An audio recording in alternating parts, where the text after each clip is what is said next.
Okay, well, you may still be able to hear the thunder. I've got over 40 people tuned in, so welcome one and all. Thank you very much for joining us today and for bearing with us during that short delay.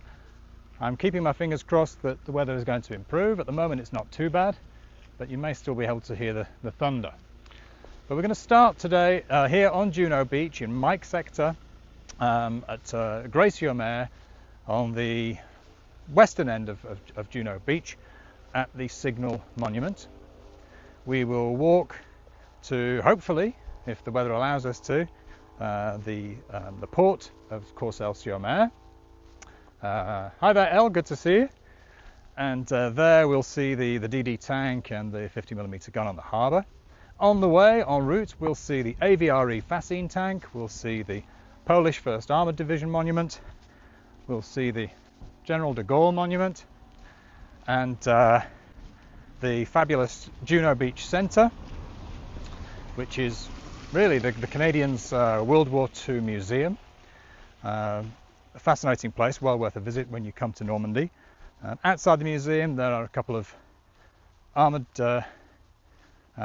vehicles and guns, and well, actually there are two guns. But the armoured vehicles we'll see today are the Churchill AVRE tank and the Sherman DD at the end of the tour in Courseulles. So stay tuned, and you never know, the weather might just allow us to get there. Okay, well, I'm going to flick over to the main camera. Now, anybody who tuned in on the 6th of June this year for the D-Day commemorations and the liberation celebrations here for the 77th anniversary, we'll remember that we paid a visit here to Juno Beach. It was a very quick, very short visit. Didn't have too much time to linger over the things, and so today we're going to concentrate just on this section of Juno Beach. And this, as I'm sure those of you who've followed these virtual broadcasts before will know, is one of the so-called Signal monuments, the first monuments to be erected from 1945 into the early 50s. This one commemorates the actions of the British and Canadian troops that landed in this section of the beachhead. And see if I can get a close-up of the message there, of the inscription. Here on the 6th of June 1944, Europe was liberated by the heroism of the Allied forces. So what we'll do is I'll show you the beach itself.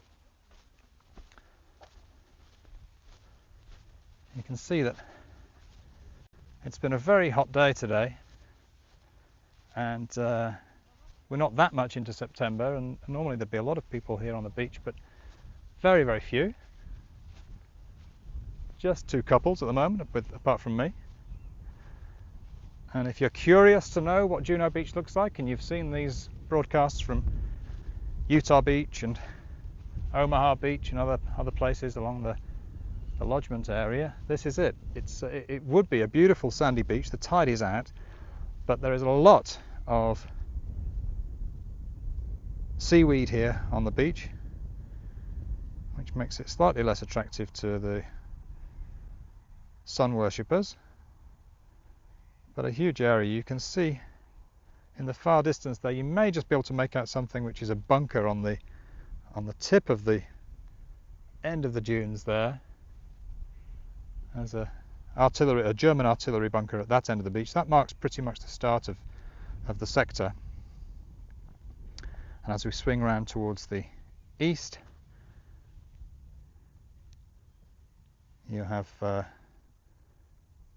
about 5 miles in terms of the length of Juno Beach sector, stretching to past Courseulles there, past Graye-sur-Mer, and finally joining up with Sword Beach, the British Sword Beach. So, well, so far so good. The rain seems to have stopped, and I suggest we go and see the first of the several interesting objects that are still here on or near the beach 77 years after the invasion. Okay. So we'll leave the signal monument and we'll go and see the AVRE tank. Hope this is coming through well, the picture and sound. We had a few problems with 4G a couple of weeks ago at Utah Beach. So if the images and the sound are coming through, perhaps you could let me know.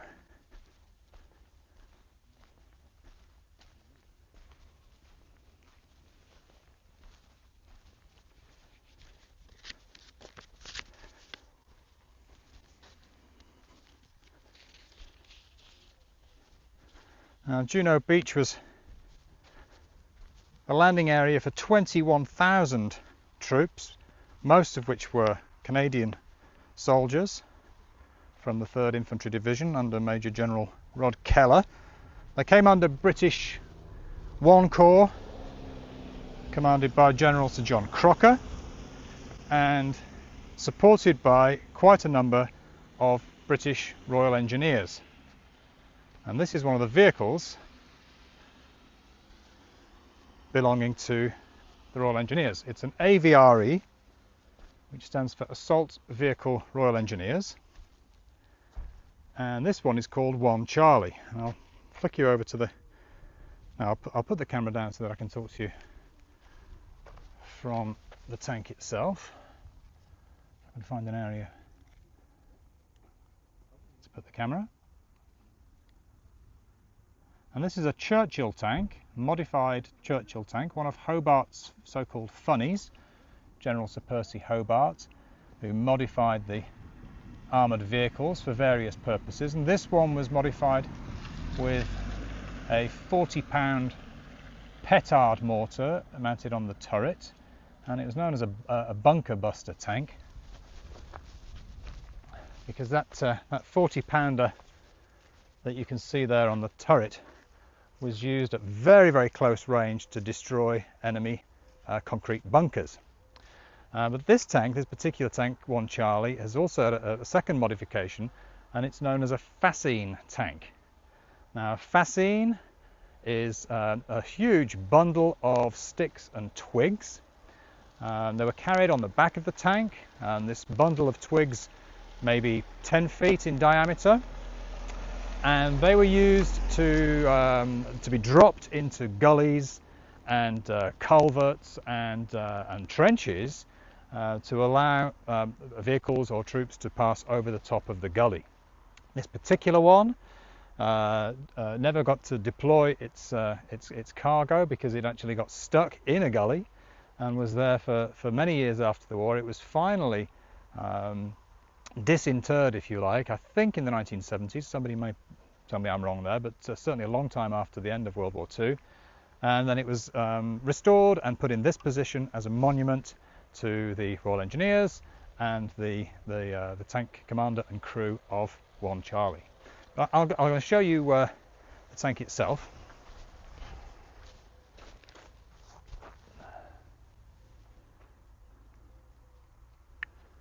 There you see the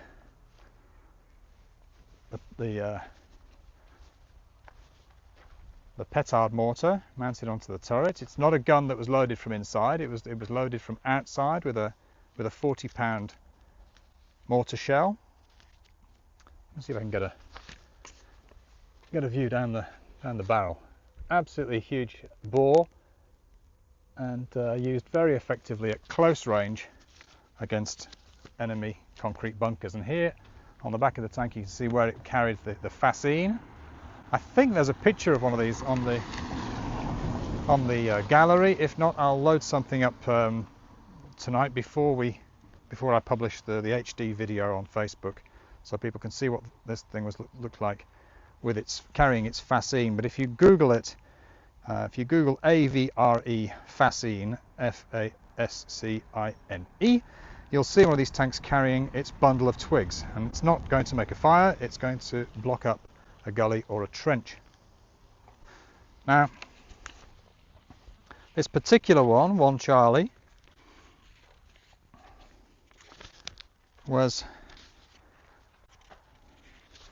commanded by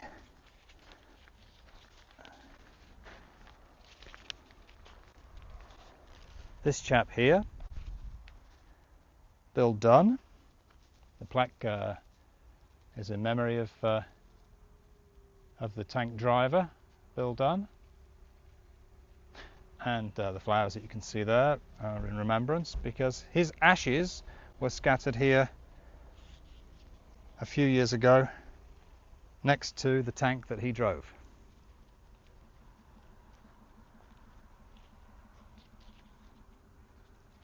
And there it is, 1 Charlie.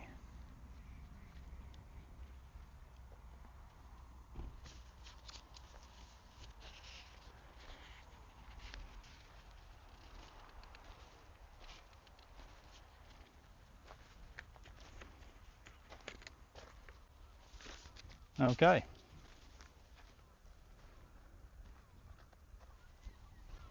So we will we'll leave the AVRE, the first of 2 of Hobart's funnies that we're going to see today, if we can make it as far as Courseulles-sur-Mer. And on the way up to the General de Gaulle monument, I want to give a special shout out to my VIPs, my very important patrons.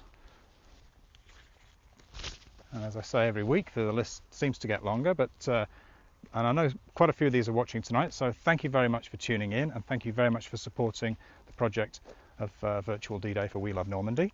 So hello Anne-Marie, Ben, Jacqueline, Barb, Laurie, Susan, Peter, Lisa, Brian, Vicky and Sue. Thank you very much indeed. And thanks also to all of the people who are fan members on the We Love Normandy website, and all of the followers on Facebook, of course. Thank you very much for your support and for all of your shares and comments. And if you wish to share this on Facebook now, please do so. The more people that view it, the better it is.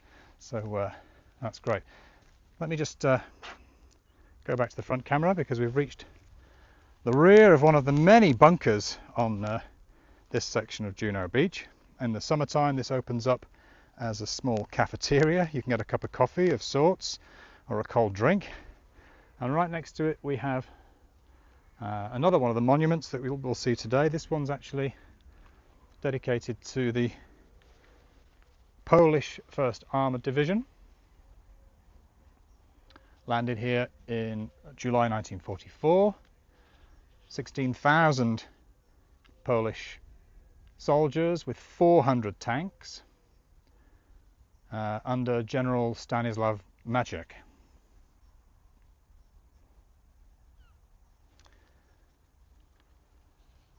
There you can see some of the tributes left here this year to the Polish 1st Armoured Division.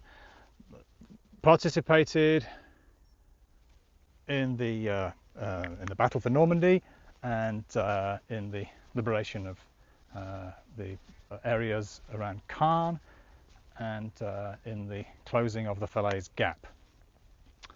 So we're going to go a bit off-road now, up to the Charles de Gaulle monument. The sun is shining now, the rainbows have gone.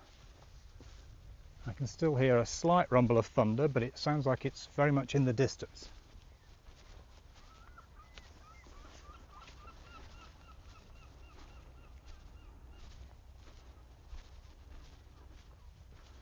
And here we are above the dunes on Juno Beach at the Charles de Gaulle monument, this fantastic chrome and steel edifice.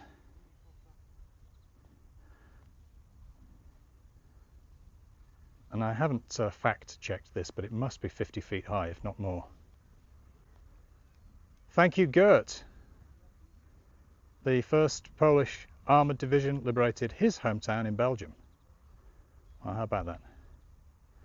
Well, you'll be pleased to see that they are well remembered here on Juno Beach. So this, the Charles de Gaulle monument, the leader of the Free French, exiled in England from 1940, returned in 1944, participated, of course, the liberation of Paris, and the cross is the symbol of the Free French Army, the Cross of Lorraine. Now, General de Gaulle landed here on Juno Beach on the 14th of June, and went from here to Bayeux, where he was received by the crowds of a recently liberated city at Bayeux, and made several speeches there about the liberation of his homeland, which is fantastic. But he must have been slightly peeved that 2 days before his arrival here, the British Prime Minister Winston Churchill had arrived at pretty much exactly the same spot here on Juno Beach, prior to going to Chateau de Credy to meet with Montgomery. Churchill arrived here 2 days before de Gaulle. Anyway, I don't know why I'm smiling at that. I'm not particularly, I'm not saying anything that would cause me to smile, but I am, as you all know, British. So, what we'll do now is I will make our way down to the Juno Beach Centre. We'll walk along the beach a little way, give you an idea of the terrain. Thanks ever so much for joining. Over 50 people viewing now, and I know we had a slightly late start, but I'm very hopeful now, in spite of these dark grey clouds on the horizon, that the weather is not going to stop play. So we'll go down onto the beach itself.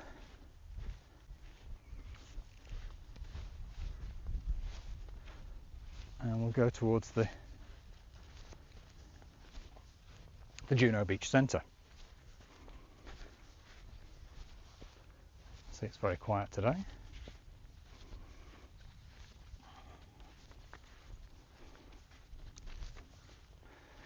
Winston Churchill, when he arrived on the 12th of June, was on the British ship HMS Kelvin.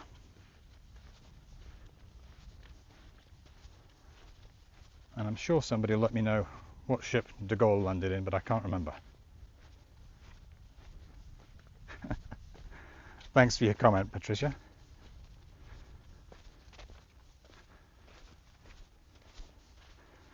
Okay, well, we better pick up the pace a little bit. Forward march. It's about a 20-minute walk to the harbour of Courseulles, and on the way we've got a couple of things to look at.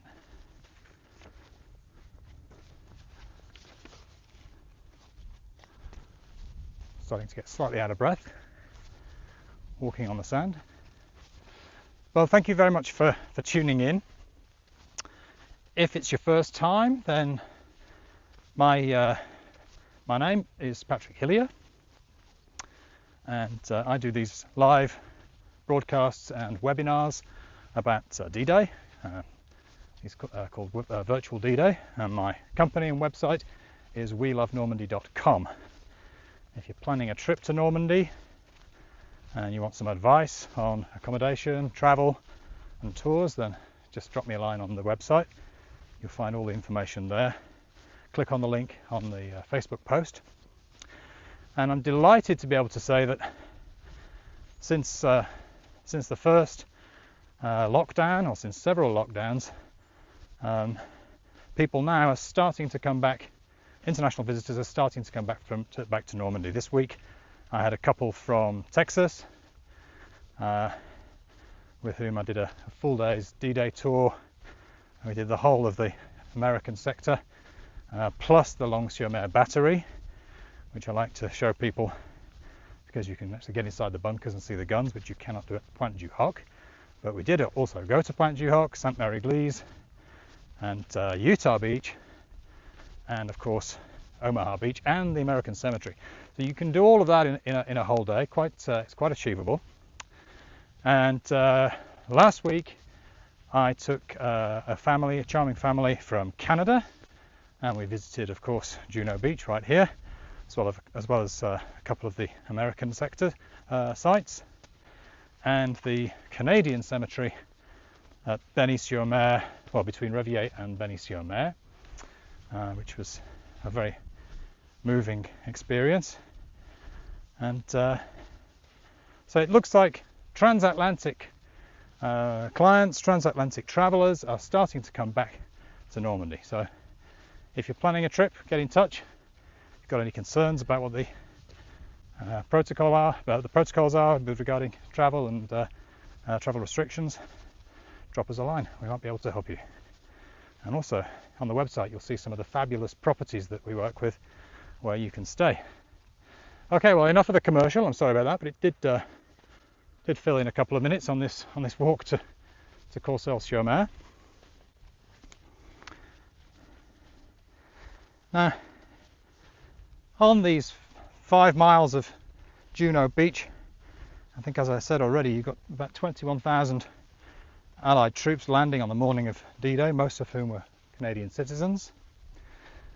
And the casualties here on Juno Beach were very bad at the early stages of the day.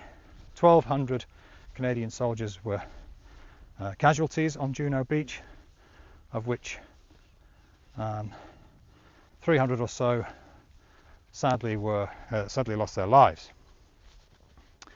But the beach, the Juno Beach Centre that we're heading for, commemorates not only the lives lost on D-Day, but also the 5,500 Canadian soldiers who lost their lives during the Battle of Normandy, and indeed the 45,000 Canadian citizens serving with the armed forces who were killed in the whole of World War II.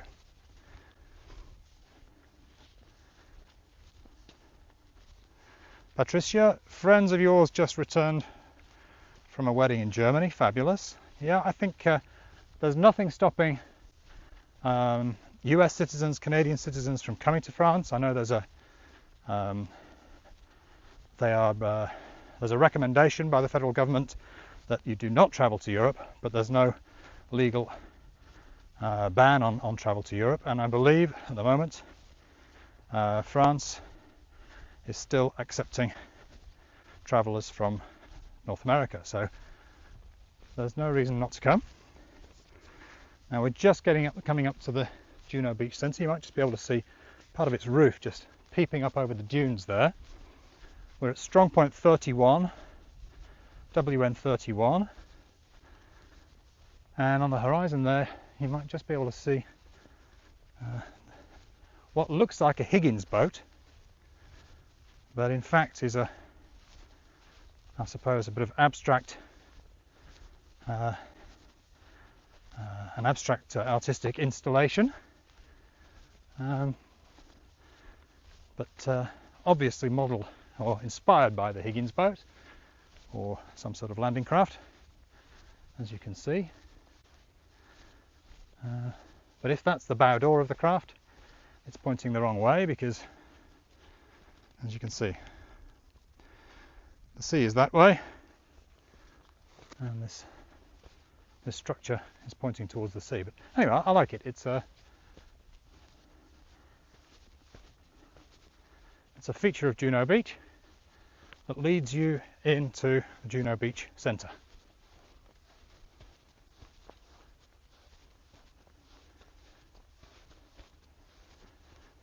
So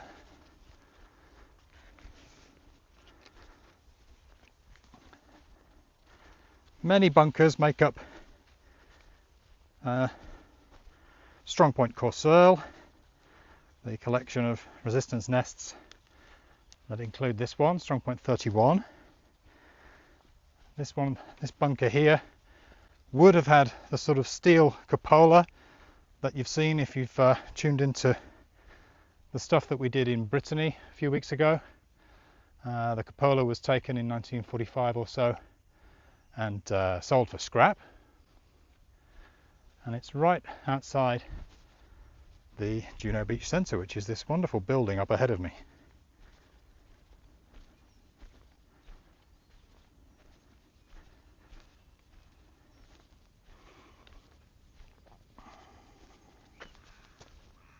And before we go there, you may have seen these when we did the tour of Bayeux. These are the tetrahedron obstacles used to block roads and mostly on roads, blocking vehicle access. They're called tetrahedrons.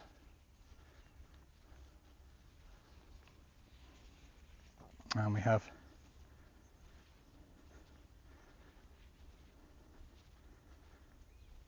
a couple of guns here.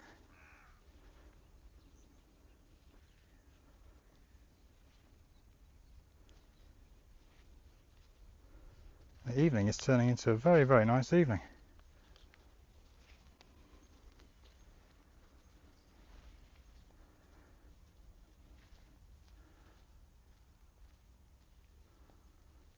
There's a Bofors gun and a howitzer.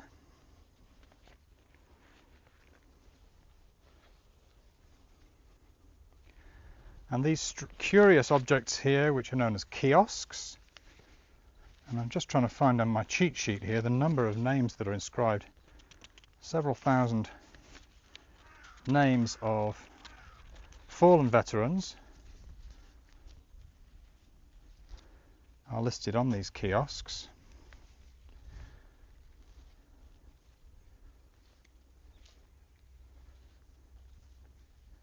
You can have your great uncle or grandfather or great grandfather mentioned on here if he served in the Canadian Army during the Second World War. A donation of 500 Canadian dollars, I think, is required for the brick. They're known as, these individual items are known as bricks. The little plaques are known as bricks. And when we came live, when we broadcast live on D-Day this year, 6th of June this year, somebody tuned in and said, can you show me the name on kiosk number 11, panel number 5? And I'm afraid I missed the comment until it was too late. So if anybody does have a relative listed on one of these kiosks, let me know. We'll still be here for a few minutes. If you know the kiosk number and the panel number, then I'll point out your relative on the memorial kiosks. Now, we were talking about the casualties suffered by the Canadian troops. It's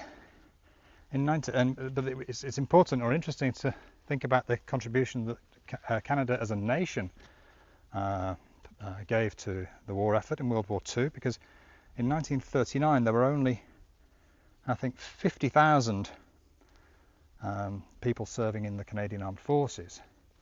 And by the end of 1945, that was up to 1.1 million.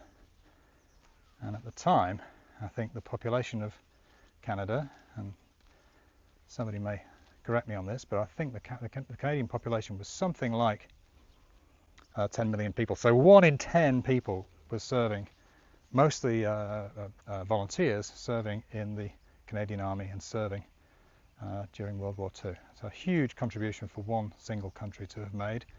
And here on Juno Beach on the morning of D-Day, they suffered arguably some of the highest casualties of any of the troops, the beach landing troops on D-Day, certainly at a regimental level. 1,200 casualties, 350 something killed in action on D-Day alone. Now, the building itself, the Juno Beach Centre, is clad in titanium. You can see the sunlight reflecting on the titanium panels there, and the form is supposed to be reminiscent of a maple leaf. It was opened in 2003, and Prime Minister Justin Trudeau visited here in 2019 for the 75th anniversary. And the museum itself is closed now. I think they must close at 6 p.m. Definitely recommend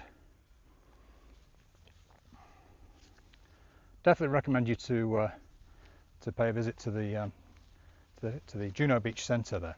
Okay, well, we're going to go, before we go over to Courseulles, we're going to go and have a look at Cozy's bunker. And then we'll make our way through the harbour and hopefully end up at the DD tank and the 50mm gun that's still there on the harbour at Courseulles.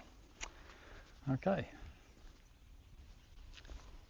So, at the moment I don't have another scheduled broadcast tour coming up. That's not to say I'm not going to do one in the very near future. I've just been so busy recently that I haven't actually published any on the Eventbrite website.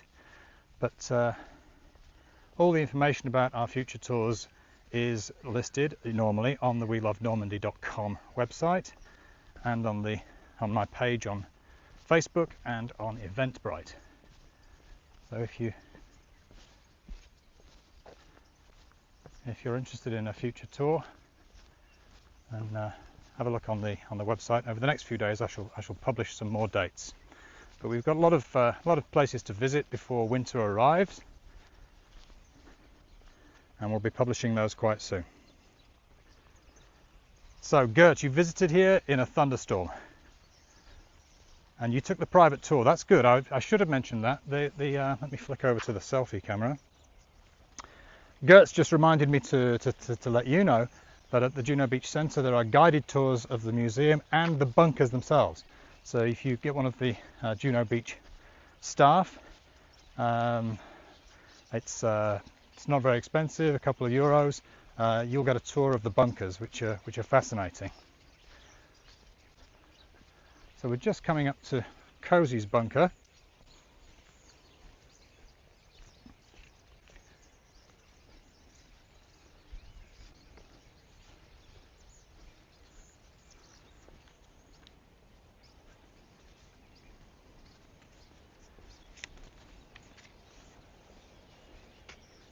There we go. It's probably where I get lost. It's happened before.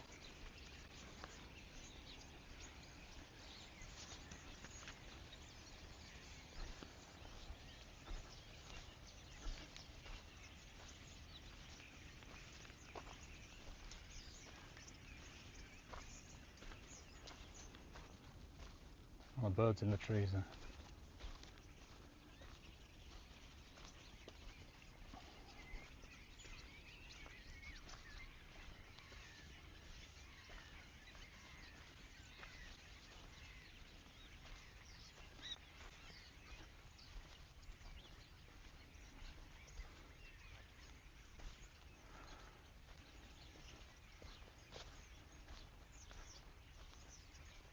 So those of you who follow my broadcasts probably know by now that I'm sort of getting lost. And I've probably walked past Cozy's bunker about 100 yards that way. But I wanted to tell you about Lieutenant Cozy Aitken, who was the commander of a platoon of B Company, and the bunker that he assaulted is just down the dunes there, 75mm artillery bunker. And his company suffered some of the highest casualty figures on D-Day, 78% casualty rate within his unit. And add to that the 1,200 men who were casualties on Juno Beach on D-Day, and it just goes to show what a fierce firefight it was here for the troops of the First Infantry, the Canadian First Infantry Division.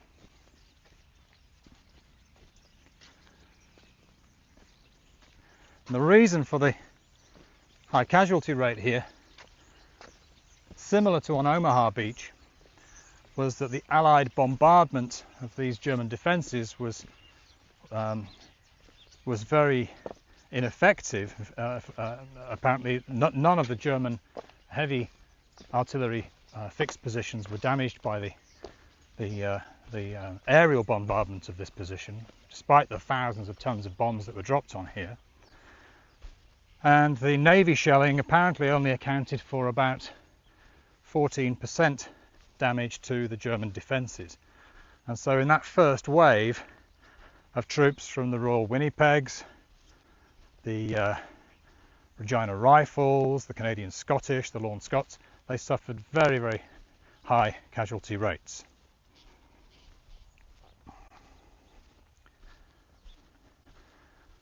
Cozy Aitken was fighting with the Royal Winnipegs.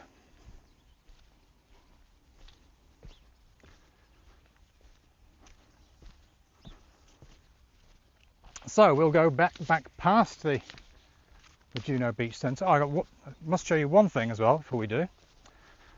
I missed the statues and the First Nation memorial, which is here, commemorating the native North American soldiers who fought with the Canadian Army in Normandy.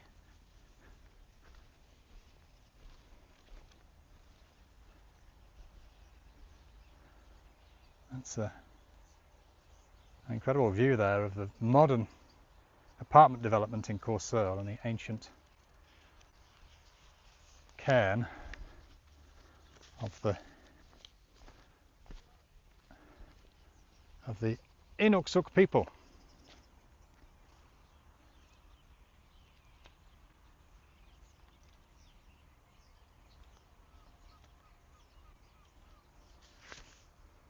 So, not a cairn, which is Scottish of course, it's an Inuksuk. Put there to commemorate the Inuits' participation in the Battle of Normandy. So that brings us to the sculpture. 5 figures representing 5 infantrymen.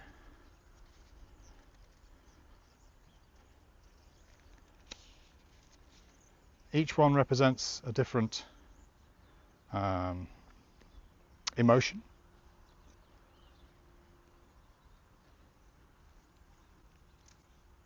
Abstract sculpture.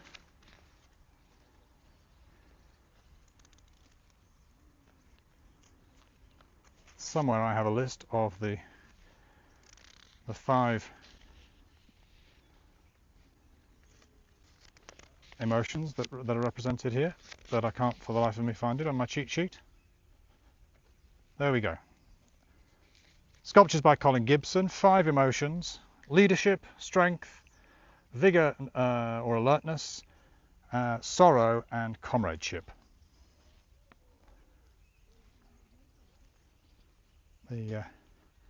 My guiding association, the Normandy Battlefield Tour Guides Association, laid a wreath here on June the 6th this year, and it's a very popular sculpture and quite rare that it is figurative but fairly abstract. So from here we will walk on to Courseulles, and stay tuned because we've still got the DD tank and the 50mm gun on the harbour, and you know, I may get lost again and may even fall in the harbour, who knows. So it's only about 100 yards as the crow flies. In fact, if I flick over to the main camera, you can see, maybe you can see the carousel there in the distance. There's a fairground carousel. It's only about 100 yards away, but we have to go around because it's a harbour. We have to cross 2 bridges in order to get there. As you can see, we've got blue sky. Thanks Ken. We have blue sky, we have no more rain, but you can probably see how wet the tarmac is, the asphalt. And as you can see, the town of Courseulles-sur-Mer has been redeveloped extensively post-war. All of these apartment buildings are new, but it's a lovely little place. It's got its little marina, little harbour, Sometimes you see the fishing boats coming in and out, and there are pleasure craft there as well, as you can probably see. And it's got quite a few nice little restaurants and cafes and bars, and I'll try and point out some of those places as we go through. And it has a fabulous fish market. Great place to come if you're coming to Normandy and self-catering. You can come here and buy fresh seafood, shellfish, etc. every day, I believe, on the harbour front. And it's some of the freshest, most delicious seafood in the whole of France. Most of the shellfish and seafood that's harvested in these waters, in little ports like Courseulles and bigger ports like Granville, ends up in the Michelin star restaurant kitchens in Paris.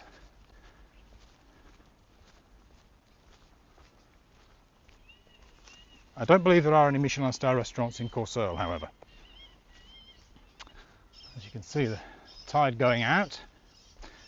Still low tide.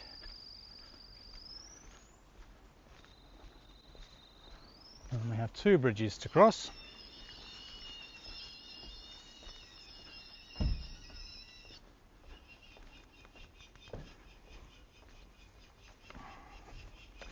In order to get to the harbour and the DD tank.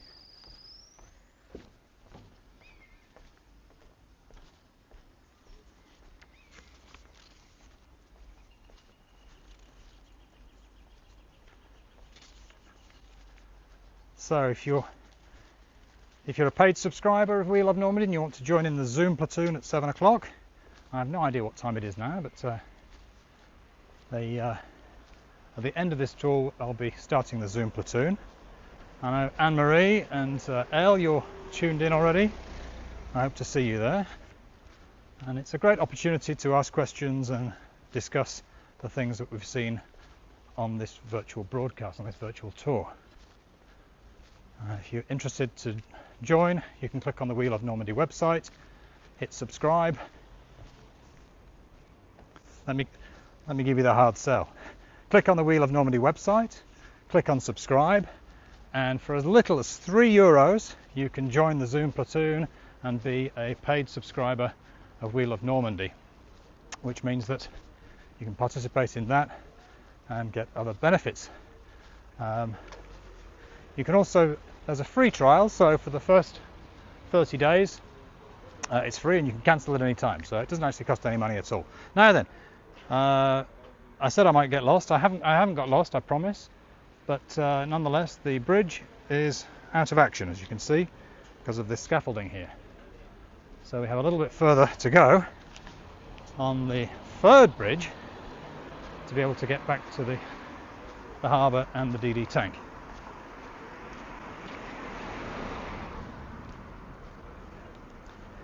It always happens, there's always something. The second road bridge is closed. Well, it'll just take another couple of minutes to walk around and I'll pick up the pace a little bit. And in the meantime, I'll show you what this very pretty little harbour looks like. Let me get back on the harbour front.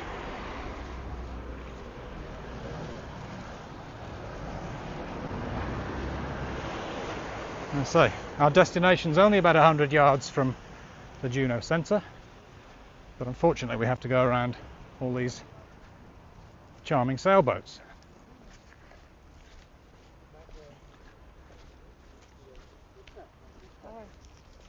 Bonjour monsieur then. A couple of people out for an early evening stroll.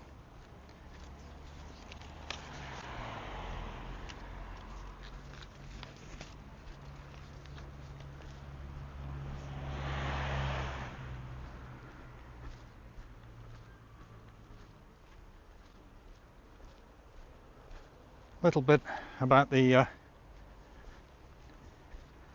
Navy's participation at Juno Beach on D-Day. I'm guilty, as a lot of people are, of forgetting about the Navy. But HMS Belfast, the warship that is now in dock in the port of London, right next to the office block where I used to work. I used to have a view of Belfast from my office window. HMS Belfast participated, gave support to the troops here on D-Day, and the Canadian ship, the Algonquin, was knocked out by the big guns up at Graye-sur-Mer, now the site, or near the site, of the main Canadian cemetery for the D-Day victims.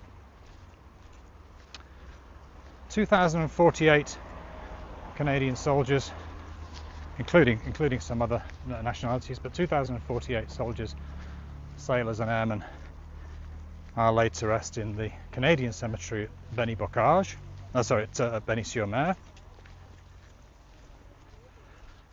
And if you want to look on Google Earth, you can't miss it, because there's a huge Canadian flag, bright red flag with a white maple leaf on it in the parking lot.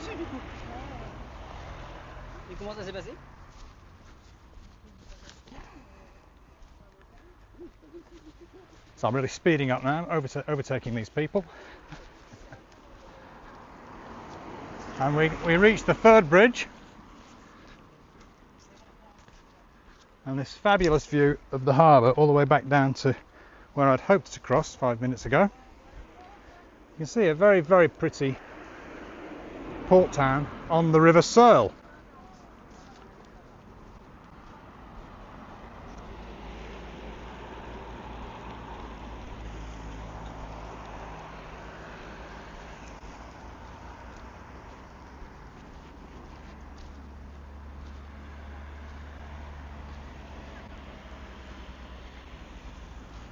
And I'm walking only a foot or two from the edge of the harbour wall, so I shall try not to fall in.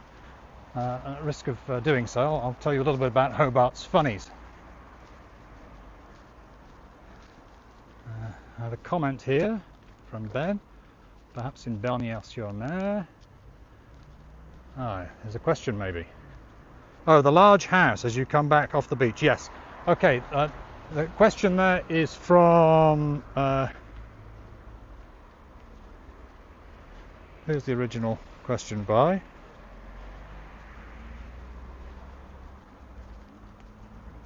I can't see, but anyway, lots of people are answering the question, including Soraya and Gert, so thank you very much indeed. Yes, you're referring to Canada House, which is a building at Graye-sur-Mer, about another couple of miles to the east of here. And if you think I'm going to walk there after tonight's broadcast, you're going to be sorely disappointed. But maybe we will do a broadcast from Graye-sur-Mer. There's another, the second of the two signal monuments at Graye, and of course Canada House, privately owned residence, but because of its prominence on the beach on D-Day, and the fact that it really hasn't changed much in 77 years, is emblematic of the Canadians landing on Juno Beach. Now then, Hobart's funnies. I was going to tell you a little bit about Hobart's funnies before we reach the DD tank. So I think I mentioned him perhaps on the Utah Beach tour, because there's a Sherman tank there, not one of Hobart's funnies, but it's a Sherman tank, and I talk about Sir Percy Hobart. Sir Percy Cleghorn Hobart,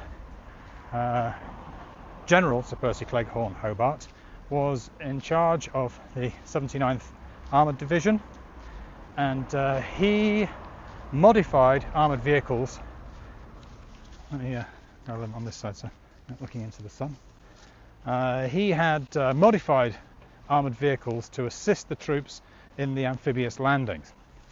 The American Army chose not to use Hobart's funnies, apart from the DD tanks, which were the amphibious tanks, one of which we're going to go and see now, which worked very well for the American 4th Infantry Division on Utah Beach, but disastrously for the American 29th and 1st Infantry Divisions on Omaha Beach. But there were more Hobart's funnies used by the British and the Canadians, among them the AVRE assault vehicle, Royal Engineers, modified Churchill tank that we saw earlier at Graye-sur-Mer at the beginning of this walk. And you had tanks like the crocodile tank. I think we've seen one of those outside the museum in Bayeux. And that was a flamethrower tank. You have tanks that were modified to lay bridges across small rivers. You had the Fascine tank to bridge smaller ravines and ditches and trenches. And you had the bunker buster 40-pounder mortar mounted onto a Churchill tank that allowed them to destroy enemy bunkers at close range. And the flail tank, or the crab, which had a rotating drum on the front of the tank with chains attached to it that would flail away at the sand or the earth and destroy anti-personnel mines. So all of these devices proved very, very effective and very advantageous to the British troops who were assaulting the beaches. Worked very well, as I say, on Utah Beach, but weren't deployed successfully really by the American Army. Okay, well, we're getting pretty close now, so I am going to put you back onto the front camera. By the way, we just went past all the little fishing shacks there where you can buy your seafood and your fresh fish. No produce for sale at the moment. It's 6 o'clock, well, coming up to 7 o'clock at night here in France. Somewhere to go in the morning. Here you can see the harbour where the fishing ships can discharge their cargoes. And I hope you can hear the sounds of the seaside here. It's a beautiful day. It's not much wind, and I can certainly hear the seabirds. But what I can't bring to you on a virtual D-Day tour is the quite appalling stench of rotting fish here on the harbour. It's pretty concentrated at the moment. Perhaps that's because there's not much wind. Maybe the storms will come again tonight and wash away the stench of rotting seafood, shellfish. Anyway, it's not important. You guys can't smell it, so it doesn't matter. You can see we're just coming up to the carousel, the fairground carousel, and the DD tank. Bonsoir.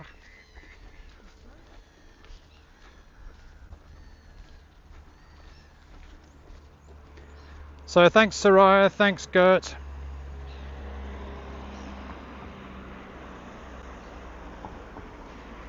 Ben, you're saying you love the harbour at Port-en-Bessin. Absolutely. Slightly smaller harbour at Port-en-Bessin.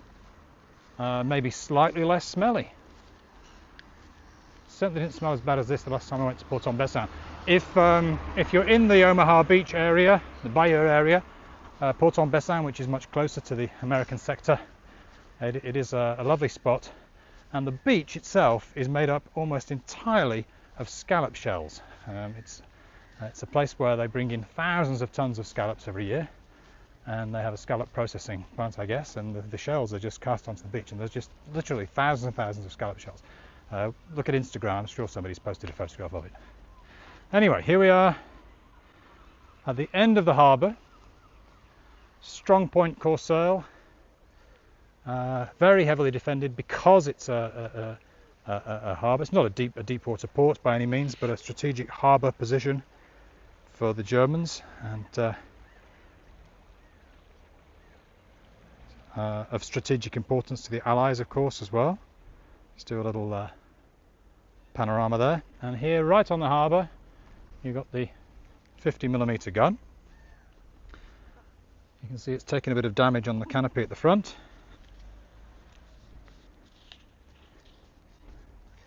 And this one, the trajectory, guarding the harbour entrance that you can see there in the distance.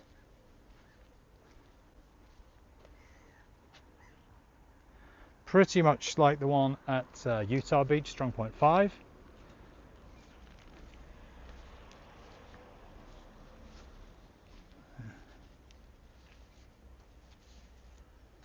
You can see the breach just sitting here on the harbour.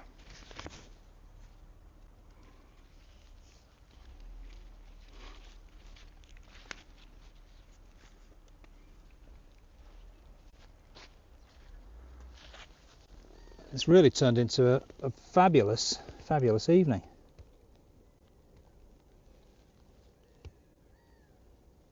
That's a great picture. And I know I'm going to be in silhouette, which probably might even be a good thing, but just to give you an impression of the scale of the gun, you can see it here.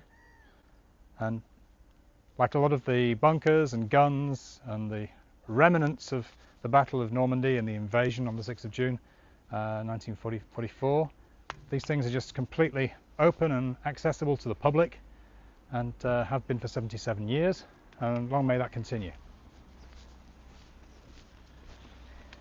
Okay, I hope you've stayed tuned for the DD tank, something of a finale really, because it's the first time I've filmed the DD tank on one of these outside broadcasts. And I'm going to start at the front. Let's just check some of these messages here.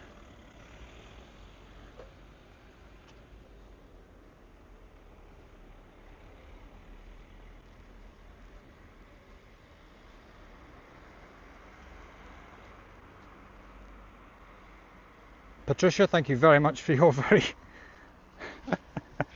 thanks for your comment. Excuse me, everybody, because I'm just looking at all the comments and messages that I've got, making sure I've not got any questions that I have not yet answered.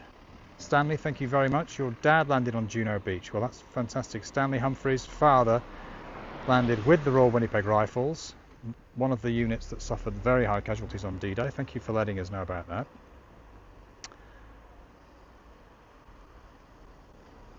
Tim, thank you for your comments. Glad you enjoyed it, or appreciated it.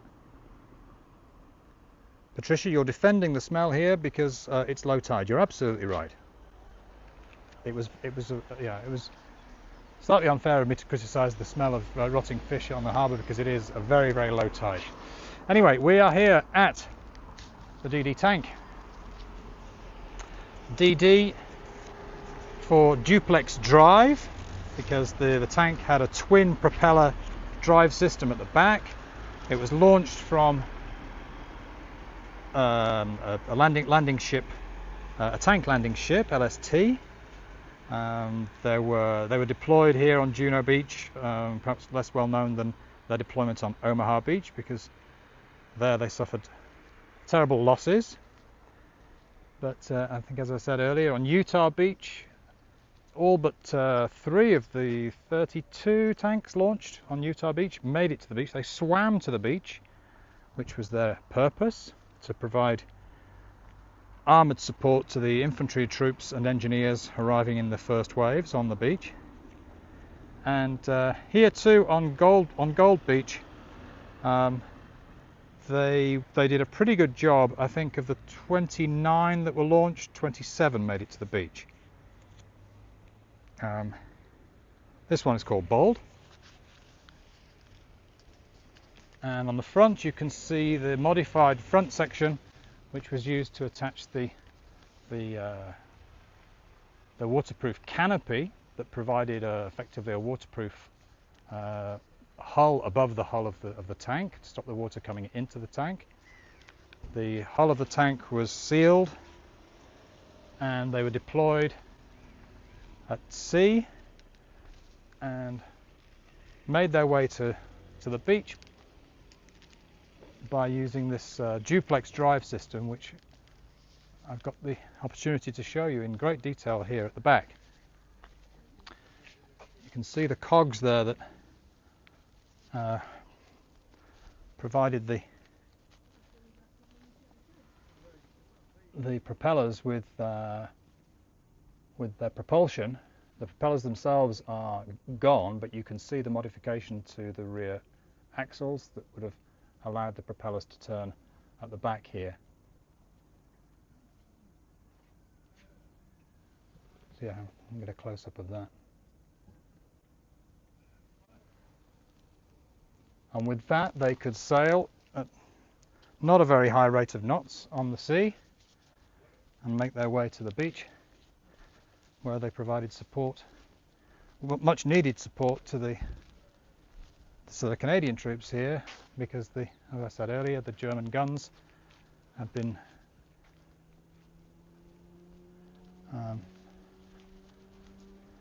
remained mostly intact, even following the aerial bombardments that preceded the invasion force and the naval bombardments. And there it is, the DD tank. So, let me put the camera down here.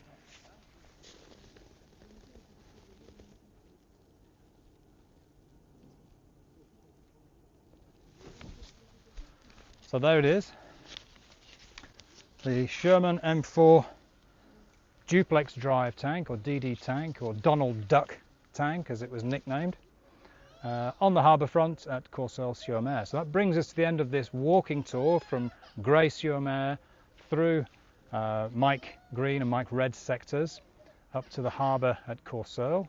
And judging by some of the comments that we were getting about Bernières-sur-Mer and Canada House, perhaps I should do a live broadcast from there as well in the future. Quite happy to try and schedule that one in. As I say, at the moment I don't have any scheduled tours published on the website. Apologies for that, but if you subscribe to the We Love Normandy website, either as a free subscriber as a paid subscriber, you'll be kept up to date with future tours, and you can see them on the Eventbrite website. If you've got an allocated ticket on Eventbrite, you'll be able to see my future tours on there. And if you like and follow the Facebook page, then I always advertise my forthcoming tours on Facebook. That's the We Love Normandy Facebook page. And if you yeah, that's about it, I think.